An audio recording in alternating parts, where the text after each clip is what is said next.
चरणी में तूने जन्म लिया यीशु, चरणी में तूने जन्म लिया यीशु, क्रूस पे हुआ बलिदान, क्रूस पे हुआ बलिदान।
दया का बहता सागर, यीशु दया का बहता सागर, यीशु है दाता महान, यीशु है दाता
नीले आसमां के पार जाएंगे, मेरा ईशु रहता जहाँ। नीले आसमां के पार जाएंगे, मेरा ईशु रहता जहाँ। हम मिलेंगे बादलों पर, हम मिलेंगे बादलों पर, देखेगा सारा जहां। नीले आसमां के पार जाएंगे, मेरा ईशु रहता जहां।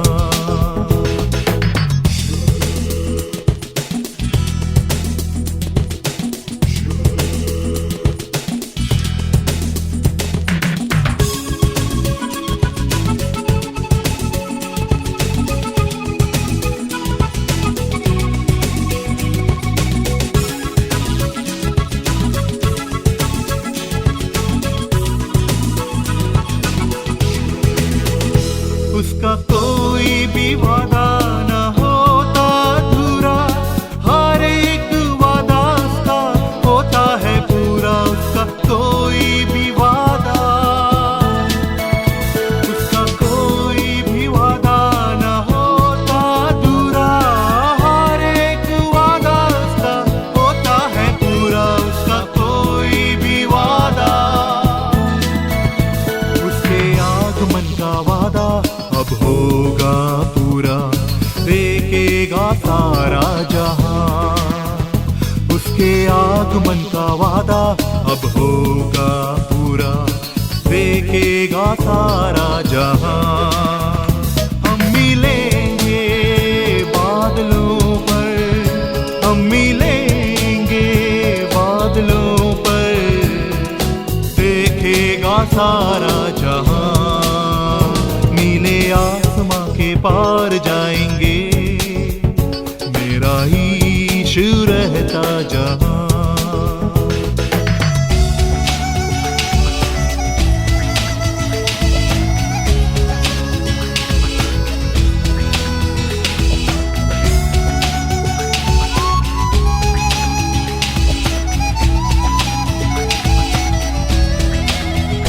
ये विश्वास मेरा ना होगा अधूरा, सपना ये मेरा ना होगा अधूरा। ये विश्वास मेरा,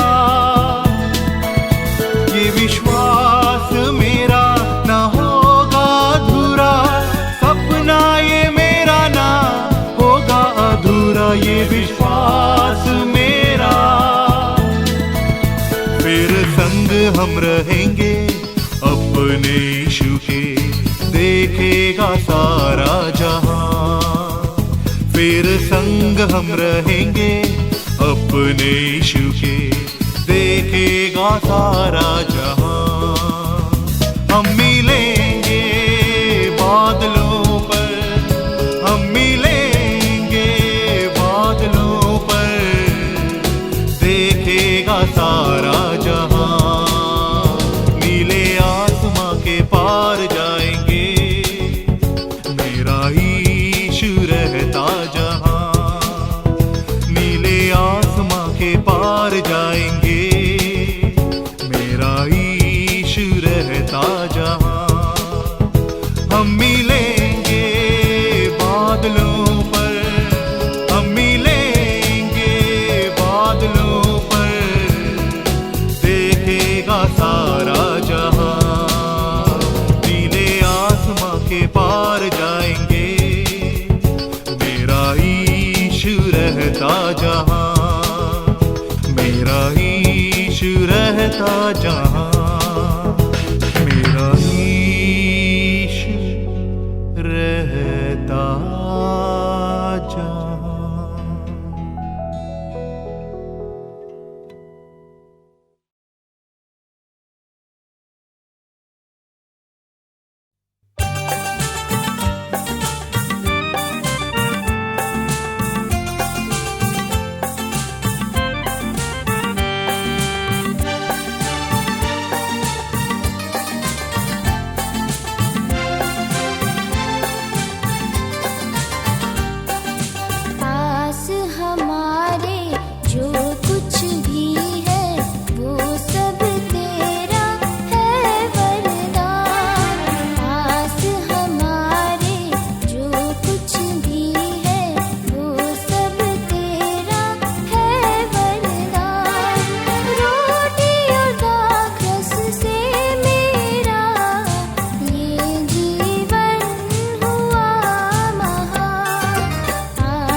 भी है।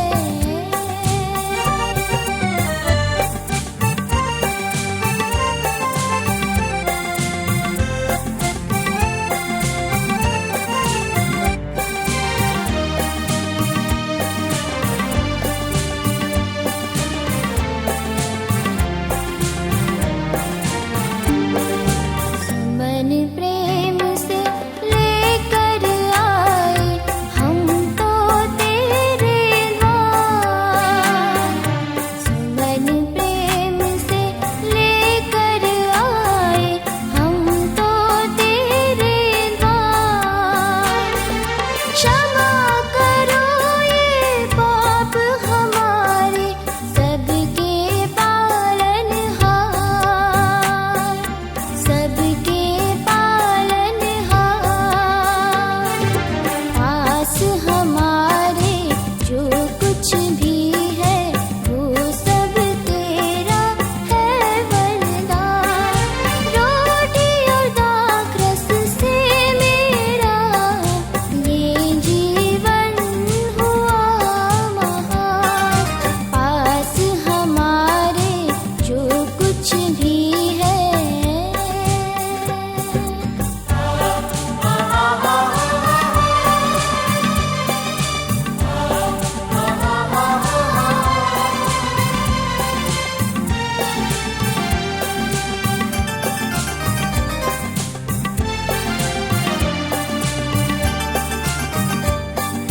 बाह पसारे मेरे यीशु, ले लो अपनी शरण में।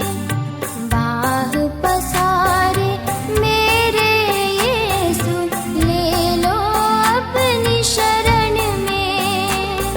मुक्ति मिलेगी हमको यीशु, अब तो तेरे चरण में, अब तो तेरे चरण में।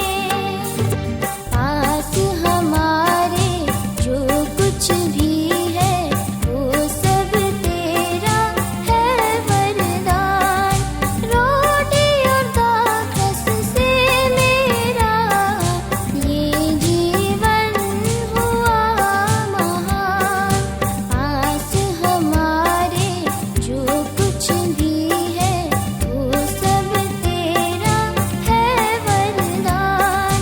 रोटी और दाखरस से मेरा ये जीवन हुआ महान, ये जीवन हुआ महान, ये जीवन हुआ महान, ये जीवन हुआ महान।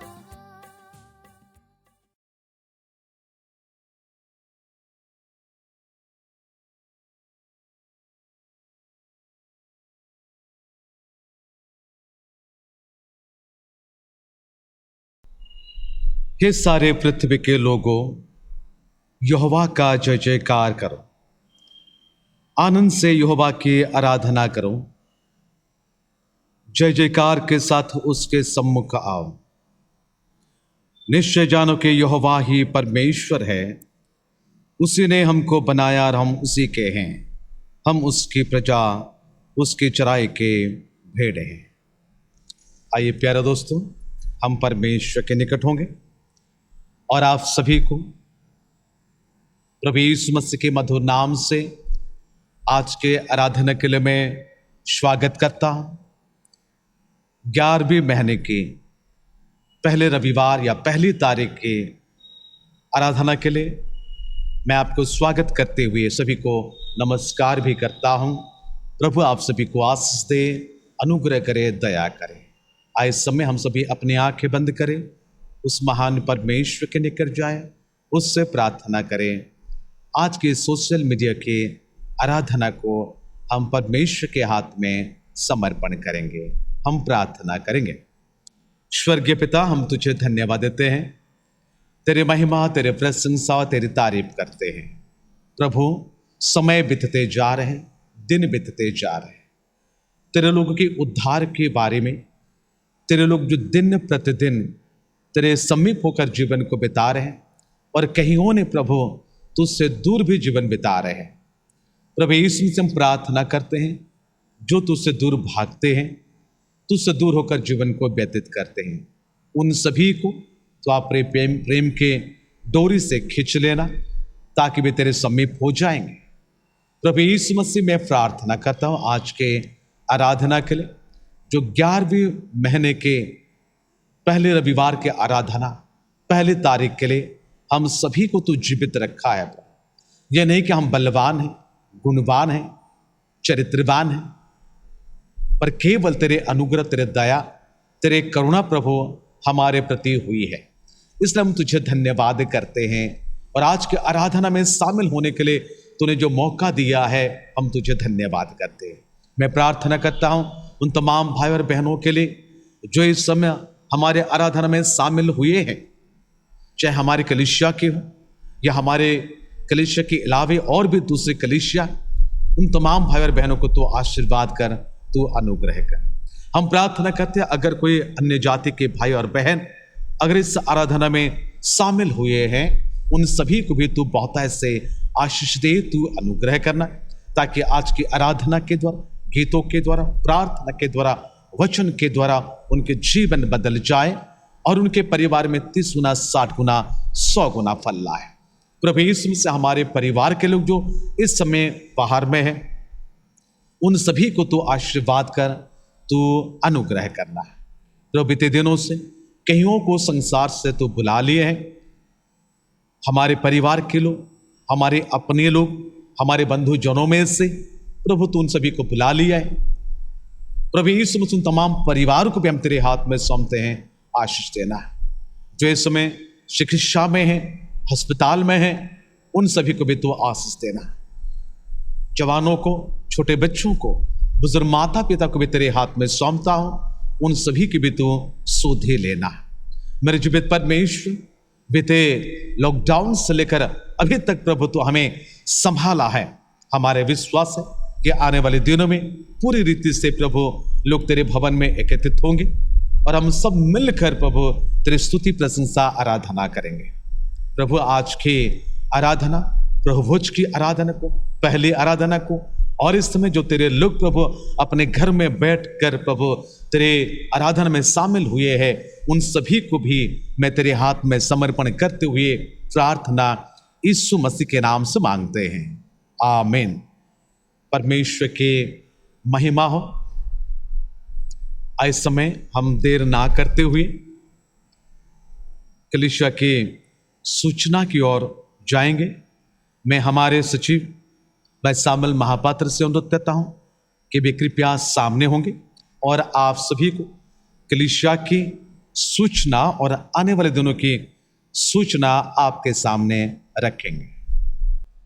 सबसे पहले मैं परमेश्वर पिता का धन्यवाद देता हूं कि उन्होंने हमें ये सुंदर अवसर दिया कि आज हम इस 11वें महीने के पहले रविवार में परमेश्वर के भवन में उपस्थित हो सके। साथ ही साथ जैसा आपको मालूम है कि इस लॉकडाउन पीरियड में जो गाइडलाइन हमें मिली है, उसके मद्देनज़र कलीसिया आरंभ हुई है और साथ ही साथ जो उम्र सीमा बांधी गई है उसमें है 60 साल से ऊपर के भाई या बहनों को चर्च के अंदर आने में असुविधा है, 10 साल से नीचे के बच्चों को भी। इसलिए आपसे अनुरोध है कि आप अपने घरों में, जब तक ये लॉकडाउन की पीरियड या आयु सीमा बढ़ाई नहीं जाती है, तब तक आप यूट्यूब के माध्यम से भी अपने घर में रहकर हमारे साथ सहभागिता में शामिल हो सकते हैं। साथ ही साथ आराधना का समय है 8:30 बजे और 8:15 बजे तक जैसे आप यहाँ उपस्थित हो, ताकि आपका जो भी थर्मल चेकिंग और हैंड वॉश करना और बहुत सारा जो कार्यक्रम है उसे पूरा करने में हमें समय मिल सके। चर्च का आराधना 8:30 बजे आरंभ होगी, 9:15 बजे तक होगी। इसलिए आप समय का ध्यान रखें और सही समय में आए। एक ही बार कलीसिया हर संडे यहाँ पर होगी। एक विवाह की पुकार है। कलीसिया को सूचित किया जाता है हमारे चर्च के सदस्य भाई माइकल दास के बेटे भाई आनंद दास का विवाह बेल्डी बैप्टिस्ट चर्च के सदस्य भाई सामुएल महांती की बेटी सुश्री ग्रेसी रानी महांती के साथ दिनांक 9/11/2020 सुबह 11 बजे बेल्डी बैप्टिस्ट चर्च में इनका विवाह होना तय हुआ है। अगर इस विवाह के बारे में आप में से किसी को कोई भी ऐसा कारण मालूम हो जिससे कि इनका विवाह ना हो सके, तो आप लिखित रूप से कमेटी को सूचना देने का कष्ट करें, अन्यथा नीरव रहें और अपने दैनिक प्रार्थना में इस विवाह को याद करें। ये विवाह की तीसरी और अंतिम पुकार थी। एक और विवाह की पुकार है। कलीसिया को सूचित किया जाता है, हमारे चर्च के सदस्य लेट मिस्टर नथानियल दास की बेटी सुश्री स्मिता दास का विवाह खड़गपुर निवासी भाई कन्हैयालाल गिरी के बेटे भाई यशवंत गिरी के साथ दिनांक 13/11/2020 शाम 4 बजे हमारे इसी चर्च भवन में इनका विवाह होना तय हुआ है। अगर इस विवाह के बारे में आप में से किसी को कोई भी ऐसा कारण मालूम हो जिससे कि इनका विवाह ना हो सके, तो आप लिखित रूप से कमेटी को सूचना देने का कष्ट करें, अन्यथा नीरव रहें और अपने दैनिक प्रार्थना में इस विवाह को याद करें। ये विवाह की दूसरी पुकार थी। धन्यवाद। जय मसीह की। परमेश्वर को मैं धन्यवाद देता हूं और हमारे भाई सचिव सामुएल महापात्रों को भी, जो कलीसिया की सूचना, आने वाले दिनों की सूचना आपके सामने रखें। उस सूचना के अनुसार हम कलीसिया की फिजिकल और स्पिरिचुअल बढ़ोतरी के लिए हम चिंता करें। तो आइए प्यारे दोस्तों, परमेश्वर के उन वचनों की ओर जाने से पहले अपने मन को हम तैयार करें, अपने जीवन को हम तैयार करें, अपने तन मन धन को देकर परमेश्वर की सेवा करने के लिए पवित्र शास्त्र जब बताती है, हम उन जवानों के द्वारा, जिन जवान ने इन दिनों में लॉकडाउन के पीरियड में हम सभी को सोशल मीडिया में स्तुति और आराधना करने में अगुवाई करके लेते गए, उन जवानों के साथ मिलकर हम परमेश्वर की स्तुति और आराधना करेंगे। मैं आप सभी से अनुरोध करता हूं, आप कृपया खड़े हो जाएंगे। मसीह यीशु के पवित्र महान नाम में आप सबका स्वागत है और मुझे विश्वास है कि इस वक्त आप सब उसकी आराधना करने के लिए अपने घरों में इकट्ठा हुए हैं। तो आइए यीशु मसीह को आदर देते हुए अपने स्थानों में खड़े हो जाए और अपने हाथों को उठाकर अपने आँखों को बंद करके सिर्फ और सिर्फ उस परमेश्वर को निहारें, क्योंकि वही एक आदर महिमा स्तुति की योग्य है और सारा आदर महिमा केवल उसी को दे और उसकी आराधना करें। हाँ पिता परमेश्वर, आपकी महिमा करते हैं हम सब मिलकर। प्रभु जी, आज के इस पवित्र दिन के लिए हम आपका धन्यवाद करते हैं। हालेलुया, हालेलुया परमेश्वर पिता, धन्यवाद करते हैं परमेश्वर कि हम सबों को प्रभु आपने परमेश्वर पिता अपनी महिमा करने के लिए चुन लिया। प्रभु जी, आपके इस उपस्थिति के लिए हम आपका धन्यवाद करते हैं। हालेलुया, हालेलुया परमेश्वर। मांगने को आया नहीं, सिर्फ बात करने को आया हूँ मैं। मांगने से भी बढ़कर है दिया, तेरे लाडलों को तूने मेरे मसीह। मांगने को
वचन से ही प्रभु आज हमने जीवन को पाया है मेरे राजा।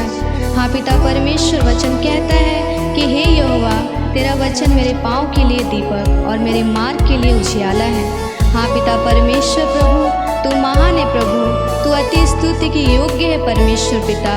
धन्यवाद करते हम सब आपका परमेश्वर। हालेलुया, हालेलुया मेरे राजा, स्तुति हो।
हालेलुया परमेश्वर पिता। हाँ पिता परमेश्वर, हम सब लोग प्रभु तुझी से प्रार्थना करते हैं मेरे राजा। हाँ पिता परमेश्वर प्रभु जी, हम विश्वास करते हैं प्रभु कि आपकी महिमा परमेश्वर हम सब मिलकर करते हैं मेरे राजा, और आप भी हमारे बीच में है परमेश्वर। इसके लिए भी आपका धन्यवाद करते हैं राजा। आज की आराधना को परमेश्वर पिता हम तेरे हाथों में सौंपते हैं, तेरे लोगों को परमेश्वर पिता हम तेरे हाथों में सौंपते हैं। और परमेश्वर पिता, जैसी आपकी इच्छा है प्रभु, आप वैसे हर एक के जीवन में प्रभु जी आप कार्य कर परमेश्वर, क्योंकि प्रभु आप हर एक के आंसू को पोंछता है मेरे राजा। आप किसी की आंखों में आंसू देखना नहीं चाहता है प्रभु जी, चाहे जैसी भी स्थिति में हो परमेश्वर। हर एक की प्रार्थना को सुनने वाला परमेश्वर प्रभु, धन्यवाद करते हैं राजा, क्योंकि परमेश्वर पिता आप ही ने कहा है प्रभु कि तुम्हारा हृदय दृढ़ रहे, क्योंकि तुम हियाव बंधो और यहोवा पर भरोसा रखो। हालेलुया परमेश्वर, सारी बातों को परमेश्वर पिता हम तेरे हाथों में सौंपते हैं राजा। और प्रभु जैसी आपकी इच्छा है प्रभु, वैसे ही प्रभु हर एक के जीवन में प्रभु कार्य कर। आज का वचन को और तेरे लोगों को परमेश्वर पिता हम तेरे हाथों में सौंपते हैं राजा। परमेश्वर पिता हम सब लोगों को परमेश्वर पिता तेरे हाथों में सौंपते राजा। जैसी आपकी इच्छा है प्रभु, आप वैसे ही प्रभु आज कर दे मेरे राजा। सारी बातों को आपके हाथों में सौंपते हुए प्रार्थना यीशु मसीह के नाम से मांगते हैं, आमीन।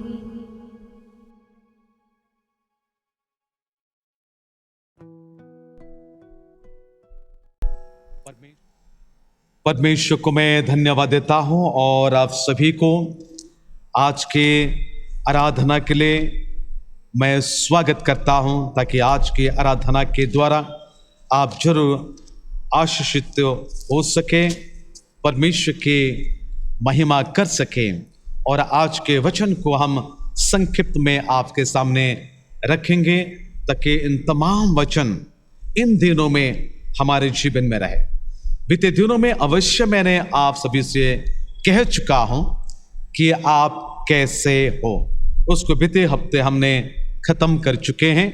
उनमें 4 पॉइंट को हमने बातें कर चुके हैं। आज हमने नए नियम की पुस्तक से पहला पत्रस उसके 4 अध्याय के 7 पद से लेकर 11 पद तक हम अध्ययन करेंगे। इन दिनों में हम इसी के चर्चा में रहेंगे। आप भी उसको अध्ययन कीजिएगा ताकि परमेश्वर का वचन आपको जो बताती हैं जरूर हमें बताना। परमेश्वर का वचन में पहला पत्रस 4 अध्याय का 7 से लेकर 11 पद तक इस प्रकार लिखा है, मैं पढ़ देना चाहता हूं। लिखा है, सब बातों का अंत तुरंत होने वाला है, इसलिए संयमी होकर प्रार्थना के लिए सचेत रहो। सब में श्रेष्ठ बात यह है कि एक दूसरे से अधिक प्रेम रखो, क्योंकि प्रेम अनेक पापों को ढांप देता है।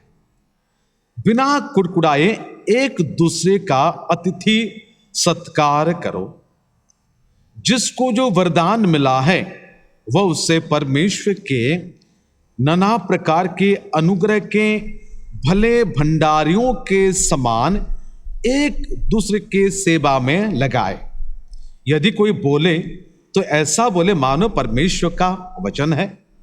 यदि कोई सेवा करे तो उस शक्ति से करे जो परमेश्वर देता है, जिससे सब बातों में यीशु मसीह के द्वारा परमेश्वर की महिमा प्रकट हो।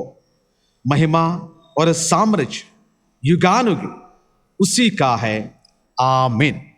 परमेश्वर को धन्यवाद देता हूं। ये पतरस की किताब है।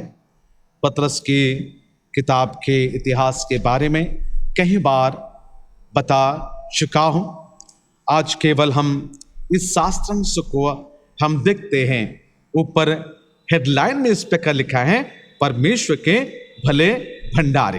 ठीक, परमेश्वर के भले भंडारी होकर हमें जीवन को व्यतीत करना है, ना क्यों नीचे वाले जो पद हमें ये बताई जाती है 7 पद में, सब बातों का अंत तुरंत होने वाला है।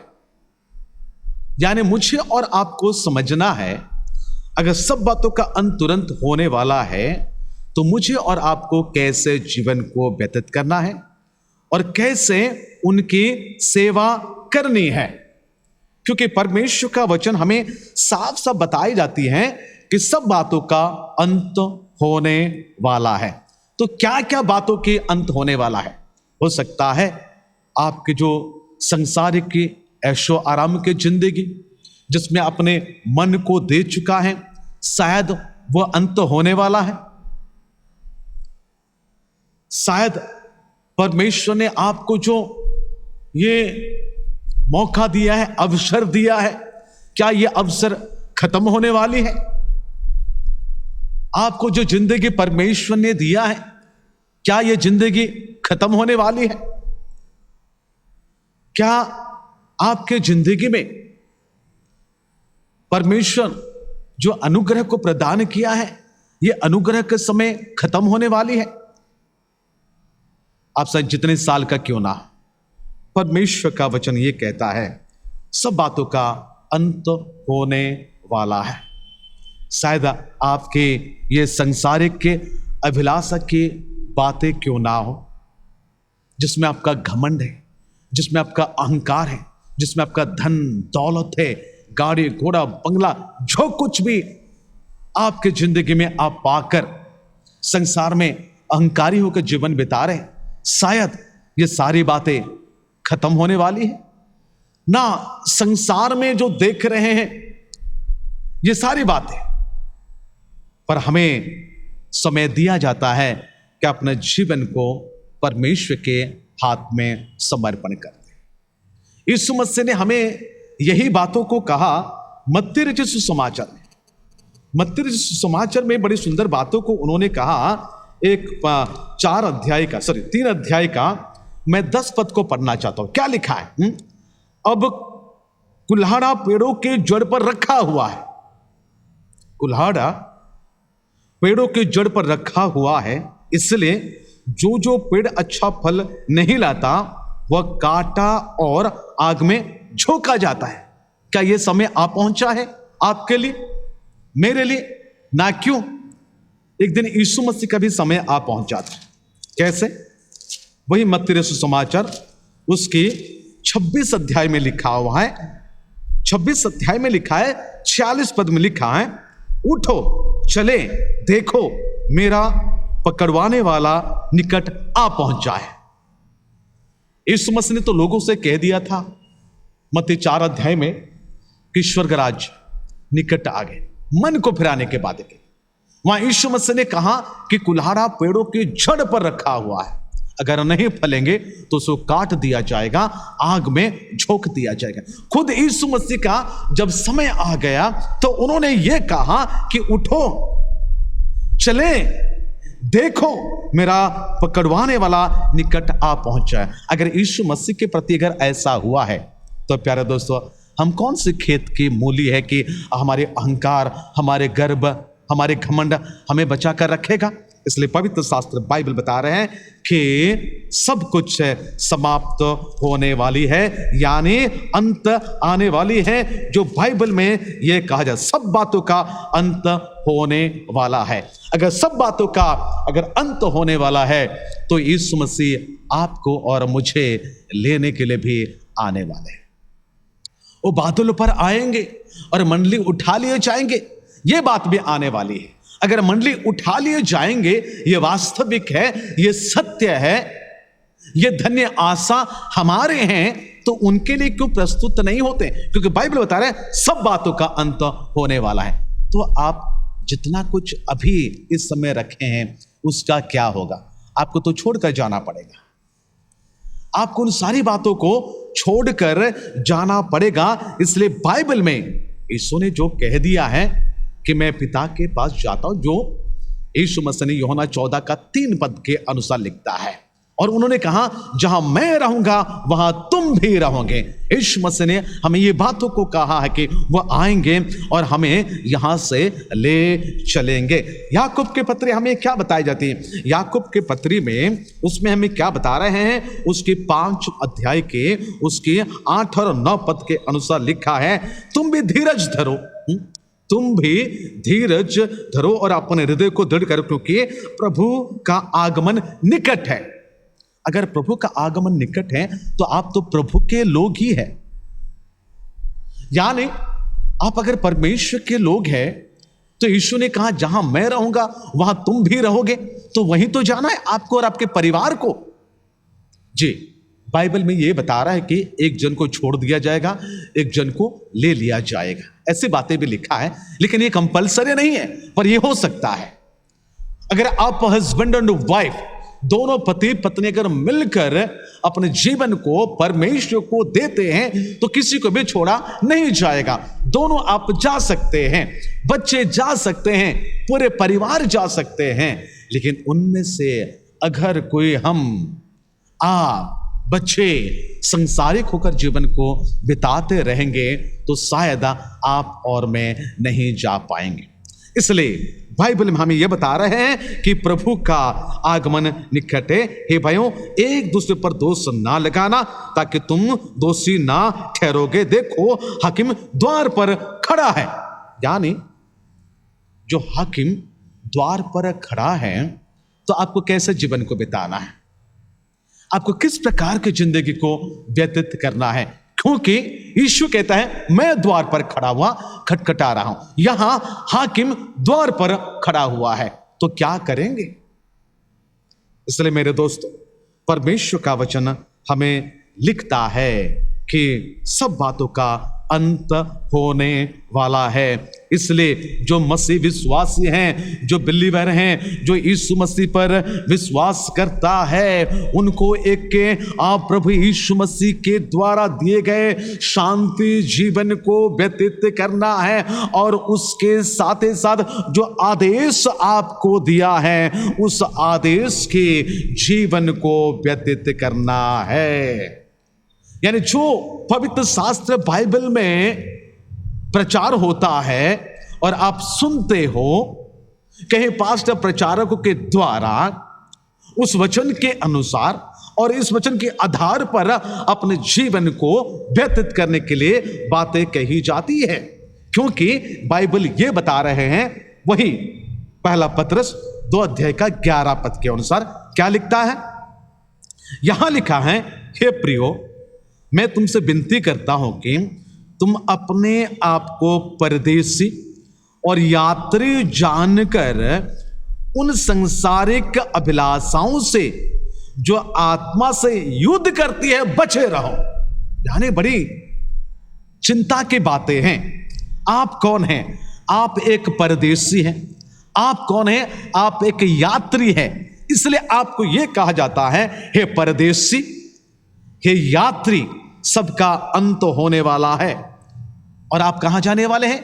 आपका अपना स्वदेश, अपने स्वदेश जो स्वर्ग पर है, वहां जाने वाले हैं, जो फिलिप्पी की पत्री हमें बताती है। तो परमेश्वर के लोगों को भी समझना है, अगर सबका अंत होने वाला है तो मुझे और आपको समझना है, मैं एक परदेसी है, मैं एक यात्री हूं और मैं स्वर्गीय नागरिक है। चाहे संसार खत्म हो जाए और मैं उठा लिए जाऊंगा। इसलिए परमेश्वर के लोगों को यह बताया जा रहा है, ये जो आदेश दिया जा रहा है, कौन सा आदेश है? आप परदेसी हैं, आपको यह समझना है, आप एक यात्री है और परदेसी को किस प्रकार के जीवन को बिताना है।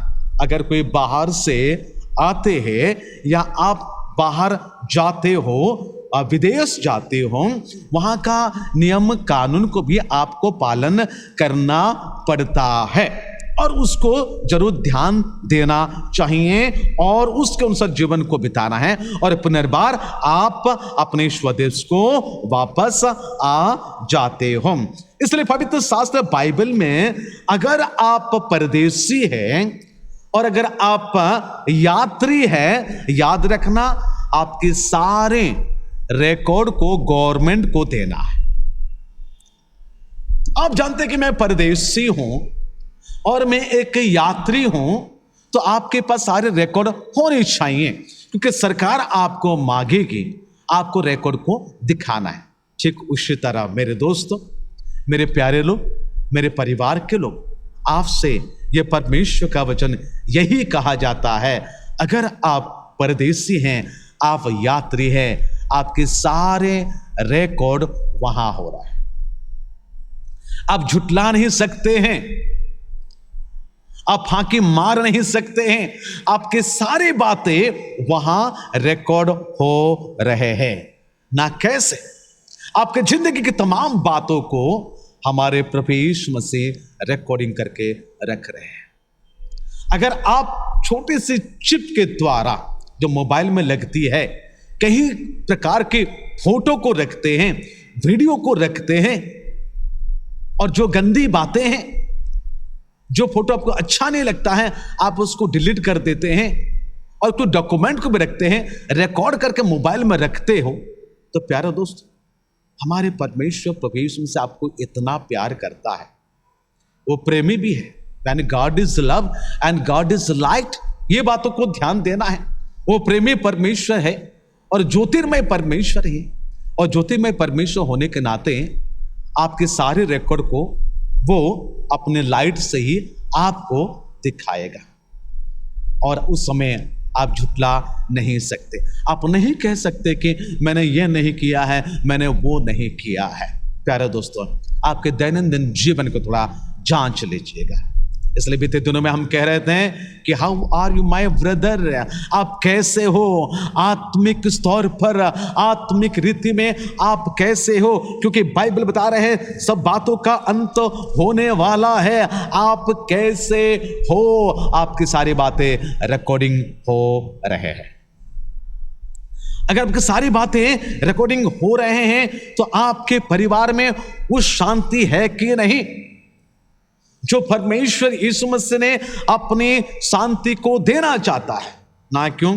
आपके पास समय नहीं है प्रभु को देने के लिए, तो आपके परिवार में शांति कहां से हो? जी हाँ प्यारे दोस्तों, कहीं परिवार प्रभु के बिना जीवन बिता रहे हैं, कहीं परिवार प्रार्थना के बिना जीवन बिता रहे हैं, कहीं परिवार को परमेश्वर के लिए समय नहीं है। संसार के लिए समय है पर प्रभु के लिए समय नहीं है। वर्ल्ड के लिए समय है, वर्ड के लिए समय नहीं है, गॉड के लिए समय नहीं है। प्यारे दोस्तों, परमेश्वर आपसे समय मांगता है कि बाइबल बता रहे हैं सब बातों का अंत तुरंत होने वाला है। अंत यानी एक समय की बातें हैं, टाइम की बातें हैं, सीजन की बातें हैं, वो खत्म होने वाली है। बाइबल ये बता रहा है। संसार में देख रहे हैं, युद्ध की बातों को देख रहे हैं, देश की बातों को देख रहे, किस परिस्थिति में संसार चल रहा है, जो यीशु मसीह ने हजारों साल पहले ये बातों को कह दिया था। क्या कह दिया था? चले मैं उस बात को थोड़ा पढ़ देना चाहता हूं। मत्ती रचित सुसमाचार में यीशु मसीह ने एक सुंदर बातों को बताते हैं, जो कि उसका मत्ती 24 अध्याय का 6 पद के अनुसार क्या लिखा है? तुम लड़ाइयों और लड़ाइयों की चर्चा सुनेंगे। अब तो सुन रहे हैं, कहीं कहीं देश में लड़ाई हो रहे हैं और हमारे देश भी लड़ाई के लिए तैयार है, पड़ोसी भी लड़ाई के लिए तैयार हैं, पूरे विश्व में लड़ाई के लिए तैयार है और अपने युद्ध के अस्त्र को भी खरीद कर रखे हैं। ये तो संसारिक लड़ाई है, लेकिन एफिसी के पत्र तो हमें बता रहे हैं कि हमारी लड़ाई किसके साथ है। हमारी लड़ाई व्यक्ति विशेष नहीं है, बाइबल ये बता रहे हैं। प्रेरित पौलुस ने एफिसी के मंडली को यह कहता है, हमारे लड़ाई हमारे शरीर, हमारे अपने शरीर और अपने आत्मा के बीच में लड़ाई होता है। इसलिए यीशु मसीह ने तो यहां कह दिया कि आने वाले दिनों में क्या होने वाली है। तुम लड़ाइयों और लड़ाइयों की चर्चा सुनेंगे तो घबरा ना जाना, क्योंकि इनका होना अवश्य है, परंतु उस समय अंत ना होगा। यहां बाइबल बता रहे हैं उस समय अंत ना होगा, पर पतरस कहता है सबका अंत होने वाला है। सही में होने वाला है, यानी आने वाले दिनों में हो जाएगा। अगर ये सारी बातें अंत तो होने ही वाला ही है, अगर आप जानते ही हैं, आप समझते ही है, प्यारे दोस्तों, जब टीवी देखते हैं कई लोग संसार से चले जाते हैं, चाहे युद्ध के द्वारा हो, चाहे और कुछ भी के द्वारा हो। यहां बाइबल बता रहे क्यों ना परिवार में, समाज में, शहर में, देश में, पृथ्वी में शांति ही नहीं, ना क्यों शांति दाता को लोग परित्याग कर दे रहे हैं। मसीह विश्वासी ध्यान दीजिएगा, मैं हर समय लोगों से बताता हूं, यशायाह 26 का 3 पद के अनुसार मुझे बड़ी अच्छा लगता है उस पद को आपको सुनाने के लिए। यशायाह 26 का 3 में बड़ी सुंदर बातें भक्त ने ये कहा, जिसका मन तुझ में धीरज धरे हुए हैं उसको तो पूर्ण शांति के साथ रक्षा करता है। लिखा है जिसका मन तुझ में धीरज धरे हुए हैं उसको तो पूर्ण शांति के साथ रक्षा करता है, क्योंकि वह तुझ पर भरोसा रखता है। यानी परमेश्वर शांति का राजकुमार, यशायाह नबी हमें बता रहे उसका नाम शांति का राजकुमार होगा, द प्रिंस ऑफ पीस होगा। हाँ, आप शायद आपके बच्चों का नाम प्रिंस भी रख सकते हैं, पीस भी रख, शांति भी रख सकते हैं, लेकिन प्यारे दोस्तों, जब यीशु का शांति आपके परिवार में राज्य नहीं करेगा, जब यीशु का शांति आपके जीवन में राज्य नहीं करेगा, तो शांति आएगी कहां? यीशु ने कहा मैं अपना आनंद देना चाहता हूं, मैं अपना जीवन देना चाहता हूं, मैं अपने शांति तुम्हें दिए जाता हूं। संसार जैसे देती है वैसे नहीं, बल मैं अपने ही शांति में तुम्हें देना चाहता हूं। सबका अंत होने वाला है। इस मसीह आपको शांति देना चाहता है, इस मसीह आपको स्थिर रखना चाहता है, उसकी आज्ञा को मानते हुए जीवन को बिताना है। उसकी आज्ञा को मानते हुए जीवन को व्यतीत करने के लिए परमेश्वर का वचन हमें यहां कहे जाती है, क्योंकि नीति वचन का 1 अध्याय के आखिरी पद में लिखता है, परंतु जो मेरे सुनेगा वह निडर बसा रहेगा। आदेश को मानना है, ऑर्डर ऑफ लाइफ। आपके लाइफ उनके ऑर्डर के द्वारा चलनी चाहिए। परंतु जो मेरे सुनेगा, जो मेरे सुनता है, वह निडर बसा रहेगा। डर दिल से होता है, इसलिए स्वर्गदूत गडरियों के पास आ जाते हैं। अगले महीना क्रिसमस के महीना शुरू हो जाएगा। आज तो 1 तारीख की बातें हैं, अगले महीने की 1 तारीख से क्रिसमस के महीना शुरू हो जाएगा। जब क्रिसमस के महीना शुरू हो ही जाती है, उस गडरिये के चित्र आ जाता है, उस स्वर्गदूत का चित्र आ जाता है। ऐसा हुआ होगा, ऐसा हुआ होगा, क्योंकि 1 तारीख से बाइबल पढ़ना शुरू कर देंगे। 1 तारीख से यीशु का जन्म की बातों को सुनने के लिए तैयार हो जाएंगे। बाइबल ये बता रहे हैं, नीति वचन के अनुसार भक्त ने हमें यह कहता है, परंतु जो मेरी सुनेगा वह निडर बसा रहेगा और बेखटके सुख से रहेगा। परमेश्वर के लोगों को यह बता देना चाहता हूं, परमेश्वर आदम को बेखटके खाने के लिए कहा था, है ना। उत्पत्ति किताब अगर हम देखते हैं, वहां परमेश्वर ने आदम को ये बातों को कहा था। क्या कहा था, यहां सुनिएगा। हाँ, परमेश्वर ने आदम को लेकर उस एदन के वाटिका में रख दिया कि वह उसमें काम करे और उसकी रक्षा करे। और उसके बाद लिखा है, और यहोवा परमेश्वर ने आदम को यह आज्ञा दिया, तू वाटिका के वृक्ष के सब फल क्या लें, बिना खटके खा सकता है। तू वाटिका के सब वृक्ष का फल बिना खटके खा सकता है। अगर तू मेरी आज्ञा को सुनेगा और मानेगा, निडर बसा रहेगा और बेखटके सुख से रहेगा। आपके परिवार एदन के वाटिका के समान हो जाएगा, जो पाप एंट्री करने से पहले हुआ करती थी। जी हाँ प्यारा दोस्तों, परमेश्वर आपके परिवार को, मेरे परिवार को पूछता है, तुम कैसे हो। ध्यान देना, सब बातों का अंत होने वाला है, इसलिए आप उसकी आज्ञा को मानते हुए जीवन को बिता रहे हैं, शांति के जीवन को बिता रहे हैं। यीशु के द्वारा ही आप शांति पाएंगे। यीशु ही शांति का राजकुमार है। वह हमें शांति देने के लिए उस शांति को उन्होंने क्रूस पर स्थापना किया है।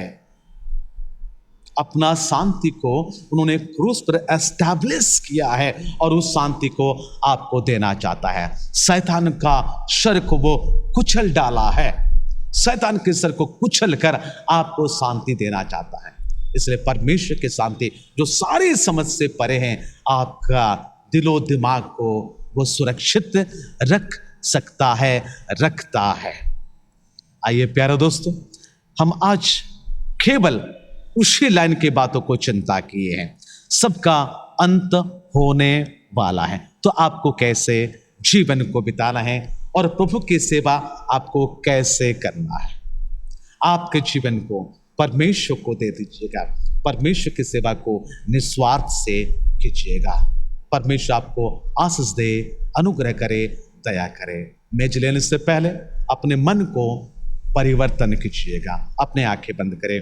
मैं छोटी सी प्रार्थना करता हूं। प्यारे प्रभु यीशु मसीह, मैं तुझे धन्यवाद देता हूं, तेरे महिमा, तेरे प्रशंसा, तेरी तारीफ करता हूं आज के दिन के लिए। प्रभु यीशु मसीह, नवंबर महीने की पहली तारीख, पहले रविवार की आराधना में जितने प्रभु सोशल मीडिया के द्वारा सम्मिलित हुए हैं, हर एक को तू आशीर्वाद करना है। प्रभु, हमें तो रैप्चर में जाना है, सब बातों का अंत होने वाला है।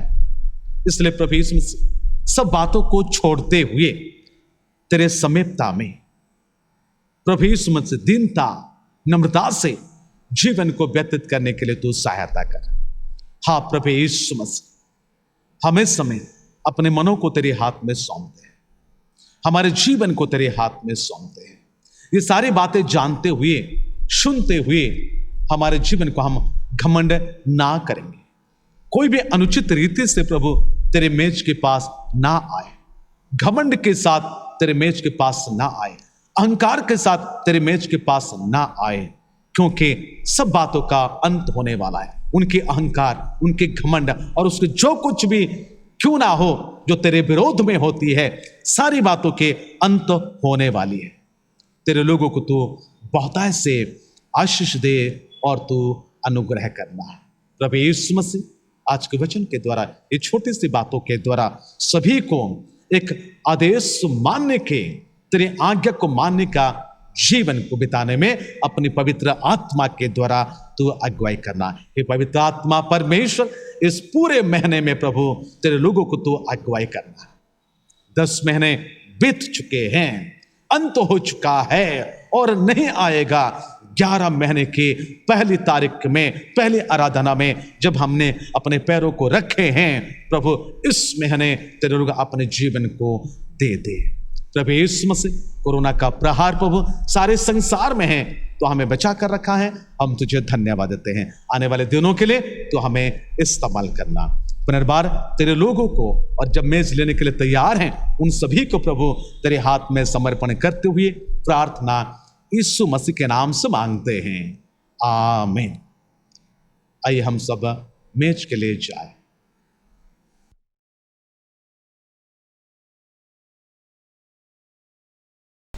परमेश्वर को मैं धन्यवाद देता हूँ और आप सभी को भी आज के इस मेज के विधि के लिए स्वागत करता हूँ। 11वें महीने की पहली तारीख, पहले प्रभुभोज की आराधना में आप शामिल हुए हैं और इस मेज को लेने से पहले अपने मन को प्रभु को दीजिएगा। जिस प्रकार मैंने बीते दिनों से कहकर आ रहा हूँ, अगर आपके पास रोटी है और दाखरस है, अभी आप अपने हाथों में रोटी भी ले लीजिएगा और दाखरस भी ले लीजिएगा। अगर आप छोटे छोटे बनाए हैं तो उस छोटे छोटे को अपने हाथ में रखे रहिएगा। अगर आप बड़ा बना दिए हैं, बड़े रोटी को बना दिए हैं, अभी उसको टुकड़ा करके आप अपने हाथ में रखिएगा और दाखरस को जो कप में आप लिए हैं, घर के मुखिया, उसको अपने हाथ में रखें।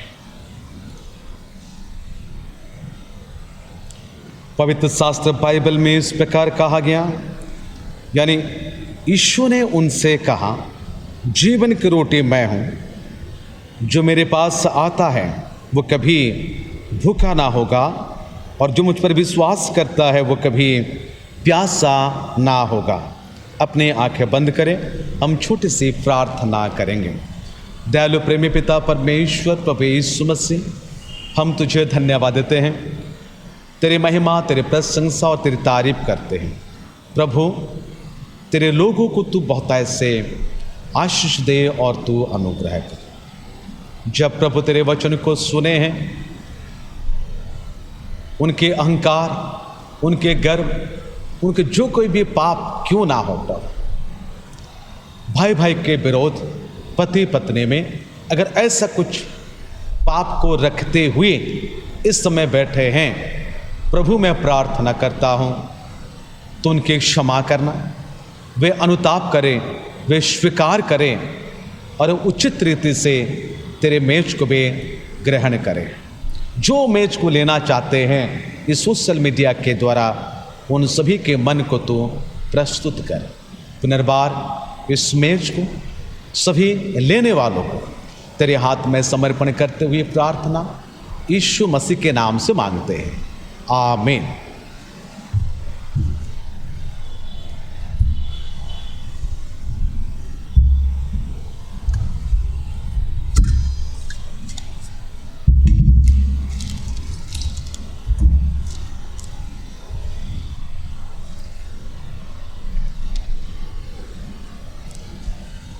पवित्र शास्त्र बाइबल में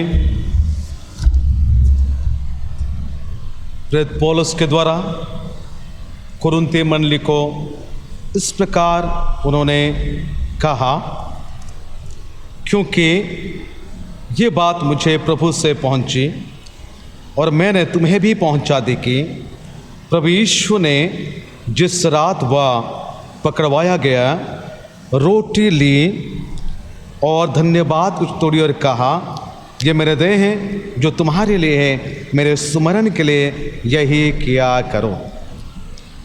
इस रीति से उसने बियारे के पीछे कटोरा भी लिया और कहा, यह कटोरा मेरे लहू में नई वाचा है, जब कभी पियो तो मेरे स्मरण के लिए यही किया करो। क्योंकि जब कभी तुम ये रोटी खाते और इस कटोरे में से पीते हो तो प्रभु की मृत्यु को जब तक वो ना आए प्रचार करते हो। इसलिए जो कोई अनुचित रीति से प्रभु की रोटी खाए या उसके कटोरे में से पिए, वो प्रभु के देह और लहू का अपराधी ठहरेगा। इसलिए मनुष्य अपने आप को जांच ले और इसी रीति से इस रोटी में से खाए और इस कटोरे में से पिए। क्योंकि जो खाते पीते समय प्रभु के देह को ना पहचाने, वह इस खाने और पीने से अपने ऊपर दंड लाता है।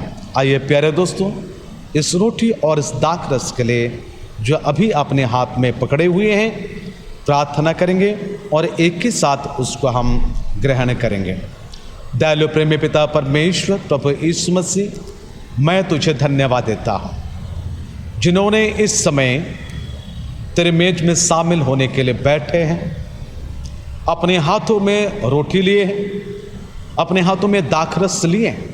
उन सभी को भी तो आशीष दे ताकि कोई भी प्रभु अनुचित रीति से उसको ग्रहण ना कर ले। प्रभु ये तेरे मांस के प्रतीक, तेरे लहू के प्रतीक है, जो रोटी और दाखरस। प्रभु यीशु मसीह में प्रार्थना करता हूँ कि तेरे लोगों को तू बहुत ऐसे आशीर्वाद करना ताकि वे शारीरिक तौर पर और आध्यात्मिक तौर पर चंगाई को पाएंगे, तैयार में रहेंगे। और प्रभु यीशु मसीह, तूने जो वचन को कहा कि हम तेरे कोड़े खाने से हम लोग चंगे हो गए, तूने जो हमें कहा जो मनुष्य पुत्र के मांस और लहू को ग्रहण करता है उसके पास जीवन है। हे यीशु मसीह, जब इस समय तेरे लोग तेरे मेज को यानी तेरे मांस और तेरे लहू को ग्रहण करने पर है, इससे व्यार और लहू में के नए वाचा के द्वारा सभी को आध्यात्मिक तौर पर आशीष देना, उनके पाप अपराधों को क्षमा कर। पुनर्बार तेरे लोगों को और इस पवित्र मेज को प्रभु तेरे हाथ में समर्पण करते हुए प्रार्थना यीशु मसीह के नाम से मांगते हैं, आमीन। आइए प्यारे दोस्तों, हम सब मिलकर एक ही सब रोटी और दाखरस का हम ग्रहण करेंगे।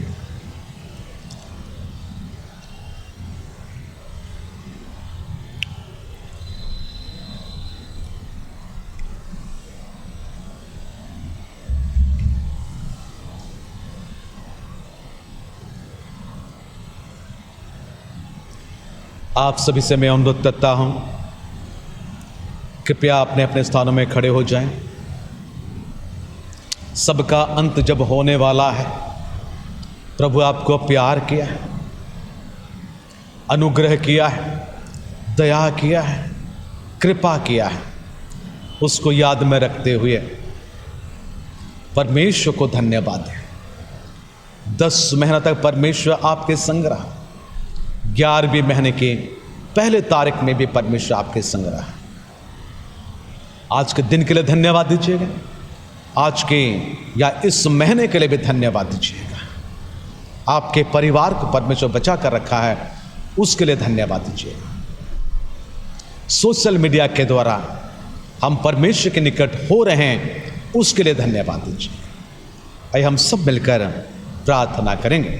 धन्यवाद, धन्यवाद, धन्यवाद। Hallelujah, hallelujah, hallelujah. जीवित परमेश्वर, मैं तुझे धन्यवाद देता हूँ, तेरी महिमा करता हूँ, तेरी प्रशंसा करता हूँ, तेरी तारीफ करता हूँ। और प्रभु यीशु मसीह, तेरे लोगों को मैं तेरे हाथ में सौंपता हूँ। शुरू से लेकर अंत तक तूने बैठने के लिए तूने मौका दिया, गीत स्तुति आराधना करने के लिए, तेरे वचन को सुनने के लिए, मेज में सहभागी होने के लिए तूने मौका दिया। हे प्रभु, तेरे लोगों को तू आशीष दे, बता दे कि दिन बुरे हैं। वे अवसर को बहुमूल्य समझें, जो अपॉर्चुनिटी मिला है, जो प्रिविलेज मिली है प्रभु, उसकी गलत इस्तेमाल कोई भी ना करे। प्रभु उस अवसर को बहुमूल्य समझते हुए अपने जीवन को तेरे हाथ में समर्पण करते हैं। मैं जवानों के लिए प्रार्थना करता हूं ताकि वे भटक ना जाए, बल्कि तेरे मार्ग पर चले, तेरे आदेश के अनुसार जीवन को व्यतीत करें, ताकि वे शांति को पाएंगे, वे डिप्रेशन में नहीं जाएंगे, बल्कि डिप्रेशन से उभार कर पे आएंगे। प्रभु मैं प्रार्थना करता हूं बेरोजगारों के लिए, जो नौकरी नहीं है, परिवार में समस्या, आर्थिक समस्या है, प्रभु यीशु मसीह उनका आर्थिक समस्या को तू सुधार देना प्रभु, ताकि आने वाले दिनों में उनके रोजगार हो जाएगी, उनकी नौकरी हो जाएगी और परिवार में प्रभु शांति होगी। केवल आर्थिक स्तर पर नहीं, बल्कि तेरे पवित्र आत्मा के द्वारा उनके सारी कमी घटी को दूर कर दे, ताकि वे गा सकेंगे यहोवा मेरा चरवा है, मुझे कुछ घटी ना होगी। हे यीशु, इस महीने भर उनकी सारी जरूरतों को तू पूरा कर देना है।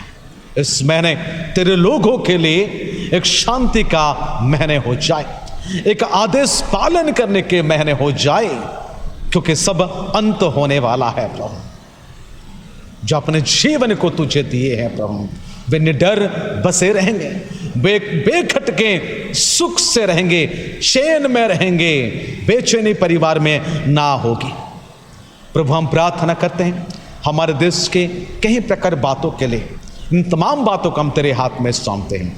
हमारे देश के नेता गणों को तेरे हाथ में सौंपते हैं, प्रधानमंत्री, राष्ट्रपति, अन्य अन्य मंत्रीगण, अन्य अन्य राजनीतिक दलों को हम तेरे हाथ में सौंपते हैं, ताकि प्रभु वे अवसर को बहुमूल्य समझते हुए वे देश की सेवा उचित रीति से वे कर सकेंगे। विदेश की बातें हम प्रार्थना करते प्रभु, जो लड़ाई झगड़े चल रहा है, युद्ध चल रहा है, प्रभु तू सारी बातों को तो नियंत्रण कर लेना, क्योंकि अस्त्र शस्त्र के द्वारा इंसान जीत नहीं पाएंगे, केवल शांति के द्वारा ही जीत पाएंगे प्रभु। इसलिए शांति तू प्रदान करना, देश विदेश को तू शांति से तू रक्षा करना। कलीसिया के पूरे परिवार को मैं तेरे क्रूस के नीचे रखता हूँ, आशीर्वाद करना। कलीसिया के पूरे संस्था को मैं तेरे हाथ में सौंपता हूँ, आशीष देना। कलीसिया के कमेटी भाइयों को तेरे हाथ में सौंपता हूँ, बरकत दे, ताकि वे तेरे सेवा को निस्वार्थ से करेंगे। महिला समिति को, उद्योग समिति को, आप प्रभु यीशु मसीह गीत गाने वाले हमारे कोर ग्रुप को, और प्रभु संडे स्कूल को, बच्चों को, टीचर्स को, उन तमाम बातों को तेरे हाथ में सौंपता हूँ, आशीर्वाद करना। बीते महीने बीते दिनों में कईयों ने संसार से चले गए, उन तमाम परिवार को, शोकित परिवार को हम तेरे हाथ में सौंपते प्रभु, आशीष देना। बीते दिनों में हमारे बहन अंजलिना की माँ को तूने अपने पास बुला लिए, उनके शोकित परिवार को तो सांत्वना तू प्रदान करना। बीते दिनों में भाई इमानुएल हमब्रम को तूने अपने पास बुला ली, उनके परिवार को भी तू सांत्वना देना। और कईयों ने संसार से चले गए, उन सभी को तो सांत्वना देना।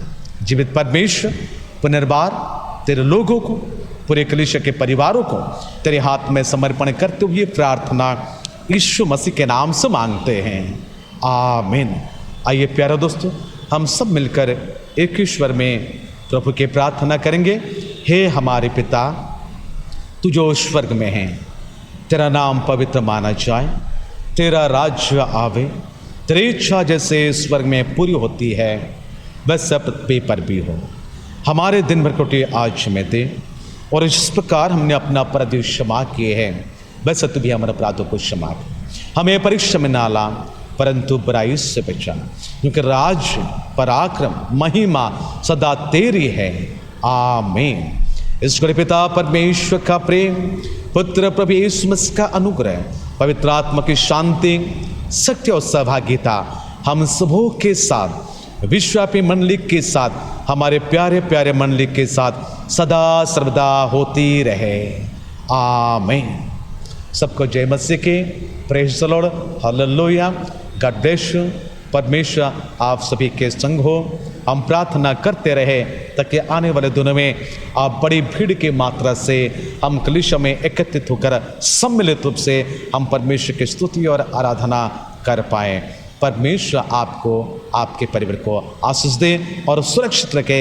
इस महीने भर परमेश्वर आपके संग रहे और आने वाले दिनों के लिए भी परमेश्वर आपके साथ वैसा ही रहे। परमेश्वर आपको आशीष दे। नमस्कार।